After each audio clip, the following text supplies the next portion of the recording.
Maintenant, des outils qui se trouvent à droite de la fenêtre d'édition de la page, de l'article plutôt. C'est pas quelque chose qui va vous servir beaucoup, mais ils sont là. Alors, aussi bien vous en parler pour que vous sachiez à quoi que ça sert. Parce que, étant des êtres humains, vous êtes curieux. Si vous voyez que c'est là, vous allez sûrement vous demander à quoi ça sert. Est-ce que vous en avez besoin ou pas? Bon, on voit les paramètres de l'article. On voit l'auteur. C'est que vous pouvez attribuer un auteur à l'article. Par défaut, l'auteur, ça va être la personne qui est connectée dans le site avec son login et son mot de passe au moment de la création de l'article. Et vous pouvez toujours le changer. Ça, c'est tous des utilisateurs qui sont créés dans le site. Okay, niveau d'accès public enregistré spécial. Bon, ça, c'est si on veut que l'article soit visible par tout le monde qui visite le site web, on le met public. Enregistré, c'est pour ceux-là qui ont seulement les gens qui ont un accès au compte avec un login puis un mot de passe et puis qui sont connectés pour le voir. C'est comme dans une vidéo précédemment, je vous parlais qu'il y a des niveaux des utilisateurs qui ont des accès front-end, c'est pour ça. Le niveau spécial, je vais vous avouer que je ne sais pas quoi que c'est. Alors on va laisser ça de même. Date de création, c'est la date quand on crée l'article. Par défaut, c'est la date de quand on travaille dedans qu'on le crée, là. Mais ça change en cliquant sur le calendrier. Début de publication. Ça, c'est intéressant. Puis fin de publication. Ça, c'est quelque chose d'intéressant.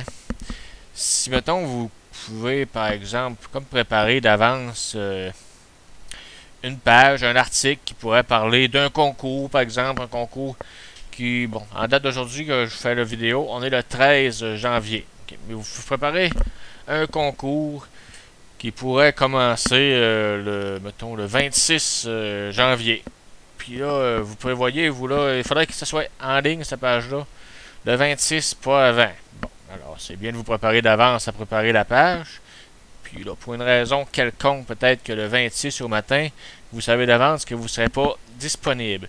Alors, vous pouvez vous organiser que Joomla, il mette en ligne lui-même tout seul, avec date de début de publication. Vous allez aller là-dedans. Vous allez choisir la date que vous voulez que ça commence. Fin de publication. Il va y avoir une date de fin. Choisissez la fin de la publication. Cependant, il faut savoir que pour un article qui paraisse dans le site web, il faut que ça soit lié à un item de menu normalement.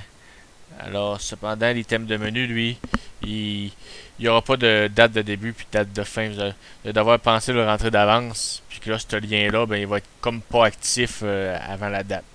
Mais bon, vous avez la possibilité de faire afficher des pages, de la créer, qu'on pourrait dire antérieurement pour les faire apparaître automatiquement de façon postérieure. Là.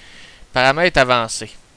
C'est que dans la page, vous pouvez contrôler l'affichage de certaines choses, comme afficher ou non le titre, que le titre soit cliquable ou pas, un texte d'introduction quand il y en a un, des choses d'évaluation de l'article, afficher le nom de l'auteur, afficher la date de création, date de quand il a été modifié, des icônes PDF imprimées par email.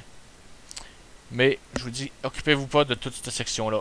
Paramètres avancés, ne vous en occupez pas. J'ai déjà programmé votre site dans les configurations avancées là, pour que ces choses-là, ils soient, pour toutes les fois que vous créez un article, qu'il y ait seulement icône PDF, icône imprimée, icône email qui apparaissent, que les titres apparaissent, et que les choses nécessaires. Les choses ne sont pas nécessaires, là, j'ai déjà fait ce qu'il faut pour pas que ça apparaisse. Indexation métadonnées. Ça, c'est pour les moteurs de recherche. Vous pouvez décider là, que pour l'article en question, c'est un article important, vous voulez vraiment que les moteurs de recherche le trouvent. Alors, dans indexation métadonnées, vous lui mettez une description qui parle comme un résumé de c'est quoi l'article. Vous lui mettez des mots-clés. Puis le champ robot et auteur, ne mettez rien. Comme ça, quand le moteur de recherche, comme exemple Google, va passer sur l'article, il va enregistrer ces mots-clés-là. Puis il va aider au référencement. Cependant, en tout cas, pour les mots-clés, c'est c'est moins vrai que ce l'était avant. La description, par exemple, ça peut être très bon. Google, maintenant, il s'occupe plus beaucoup des mots-clés qu'on met dans le code des pages, au niveau de ce qu'on appelle des métadonnées. Il lit surtout le contenu de la page. C'est là-dedans qu'il faut que vous mettiez vos mots-clés. Dans l'article, en soi. D'une façon assez songée, qu'on pourrait dire. Vous composez vos textes de façon à ce que ça ait l'air d'un vrai texte, mais qui répète des mots-clés.